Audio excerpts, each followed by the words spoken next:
London, 1680. King Charles II carries a small vial in his pocket at all times. Inside, human skull ground into powder, mixed with alcohol. He calls it the King's Drops. When he feels ill, he takes a sip. Skull medicine, he believes, cures ailments of the head. Charles isn't alone. Across Europe, from the 12th to the 18th century, royalty, priests, scientists, and common people routinely consume human body parts as medicine. Ground bones, fresh blood, body fat, and the most prized delicacy, Egyptian mummies. This isn't primitive superstition from the Dark Ages. This is Renaissance Europe, the Age of Enlightenment, the same period producing Shakespeare, Galileo, and Newton, and they're all eating corpses. The translation error. It starts with a mistake. An 11th century Arabic medical text describes mumia, a rare Persian bitumen that seeps from mountains. It's legitimately medicinal, used for centuries in Islamic medicine. But 12th century European translators misunderstand. Gerard of Cremona reads mumia and thinks it refers to liquid from Egyptian tombs mixed with embalming spices. Another translator, Simon Genonsis, calls it the mumia of the sepulchres, substance formed when spices mix with dead body fluids. The confusion compounds. Egyptian mummies were embalmed using bitumen-like resin. Europeans see the black coating, assume it's the medicinal mumia, and conclude, grind up Egyptian mummies, and you've got medicine. By the 12th century, the word mumia no longer meant Persian bitumen. It meant powdered Egyptian corpse, and Europe wanted more. The mummy rush. The scale is staggering. By the 16th century, every well-stocked European apothecary sells powdered mummy. Tombs across Egypt are ransacked, not for gold or artifacts, but for bodies. Merchants in Alexandria realize they're sitting on fortunes. Why dig for rare bitumen when thousands of mummies lie beneath the sand? They raid tombs, break bodies apart, ship pieces to European markets. Demand quickly outstrips supply. When genuine ancient mummies grow scarce, entrepreneurs get creative. They manufacture fake mummies using fresh corpses, executed criminals, plague victims, enslaved people, dry them out, coat them in resin, pass them off as ancient Egyptian royalty. In 1564, French physician Guy de la Fontaine visits Alexandria and witnesses the process. One dealer confesses they produce 40 ancient mummies per batch using recently dead bodies. The medical claims. What did Europeans believe mummy powder cured? Everything. The influential Pharmacopoeia Theatrum Botanicum lists headaches, colds, coughs, seizures, heart problems, poisoning, scorpion stings, snake bites, bladder ulcers, paralysis, internal bleeding. The principle, like cures like. Powdered skull treats headaches, ground bones heal broken bones, human fat cures bruises, blood stops bleeding.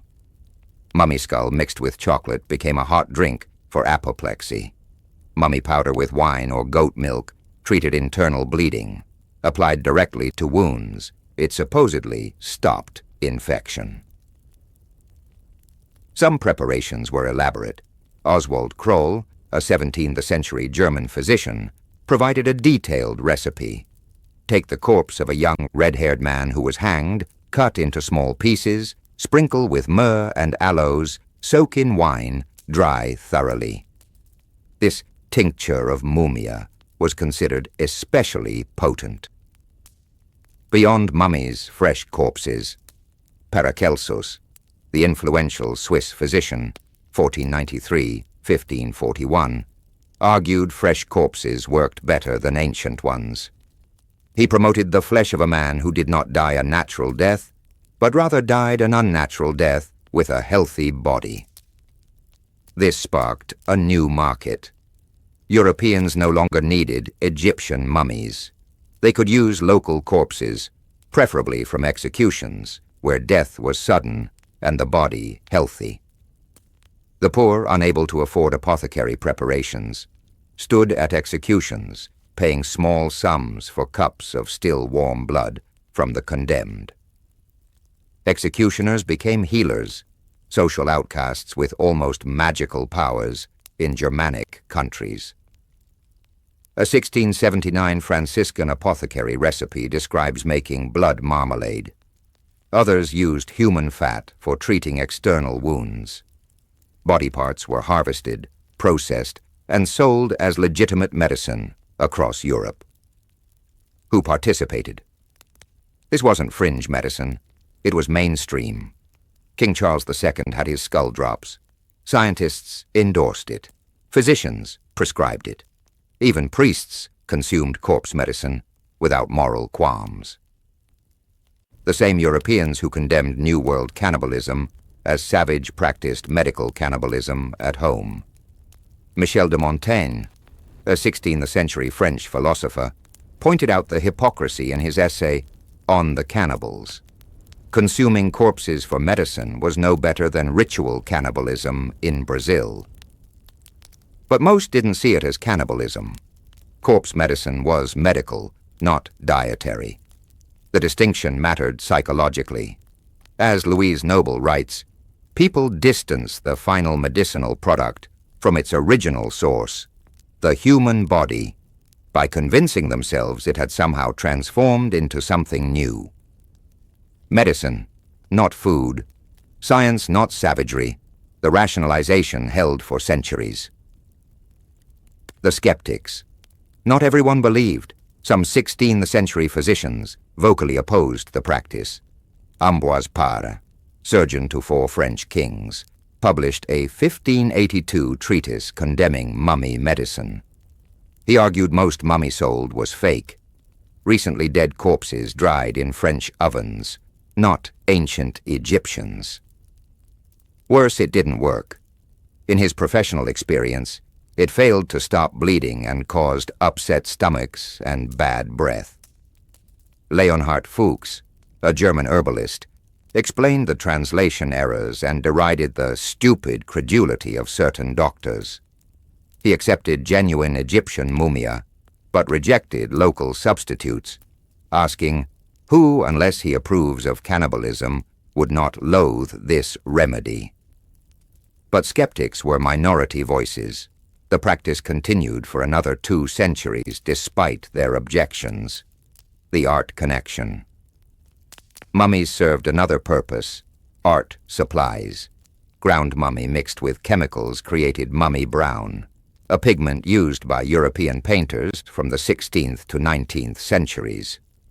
Artists including Eugene Delacroix, Lawrence Alma Tadema, and Edward Burne-Jones favored the color for shading, shadows, and, ironically, flesh tones. In 1915, a London dealer commented one mummy provided enough pigment for 20 years. When Burne-Jones discovered the source of his paint, he was reportedly horrified and buried his remaining supply. But many artists knew exactly what they were painting with and continued anyway. Medicine wasn't the only way Europeans consumed Egyptian dead. Mummy unwrapping parties became Victorian entertainment. There are accounts of mummies used as fertilizer, their wrappings turned into paper, their bodies burned as locomotive fuel. When it ended. The practice declined in the 18th century as science advanced and hygiene standards improved. The shift coincided with Europeans regularly using forks for eating and soap for bathing. New concepts of cleanliness and disgust. But it persisted longer than expected. In 1847, an Englishman was advised to combine young woman's skull with molasses to cure his daughter's epilepsy. According to historian Richard Sugg, the last documented use of corpse medicine occurred in 1908. Someone drinking blood at the scaffold. By then, the practice was seen as barbaric. The same corpses that had been medicine for centuries were now viewed with revulsion. Attitudes toward human remains had fundamentally shifted. The cultural damage.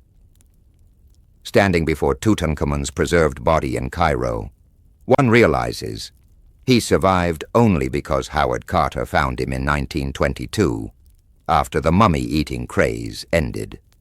His tomb was one of few never ransacked by ancient grave robbers or modern corpse merchants. We'll never know how much knowledge disappeared into European stomachs, how many royal mummies were ground into powder, how many historical texts were lost when tombs were plundered for bodies, how much of Egyptian civilization was literally consumed by Europeans seeking medical cures that didn't work. The irony is devastating. The same people who labeled indigenous peoples as savage cannibals were consuming human remains on an industrial scale, calling it medicine, not murder. What we lost. This wasn't just translation errors or medical ignorance. It was cultural erasure through consumption. Egyptian mummies were human beings, royalty, priests, common people, carefully preserved by loving families who believed in an afterlife. Europeans reduced them to commodities, raw materials, medicine that could be bought, sold, ground up, and swallowed. The relationship between eater and eaten was erased. As anthropologist Beth Conklin notes, human beings were reduced to simple biological matter equivalent to any other kind of commodity medicine. The practice reveals how colonialism worked, taking what you want, justifying it as civilization or progress, ignoring the humanity of those you exploit. The legacy. Today, medicinal cannibalism is remembered as historical aberration, proof our ancestors believed strange things. But the legacy persists. Museums worldwide hold Egyptian mummies as curiosities. We still consume human remains in blood transfusions, organ transplants, skin grafts, modern, life-saving forms of using human bodies to heal others. The difference? Consent, ethics, science.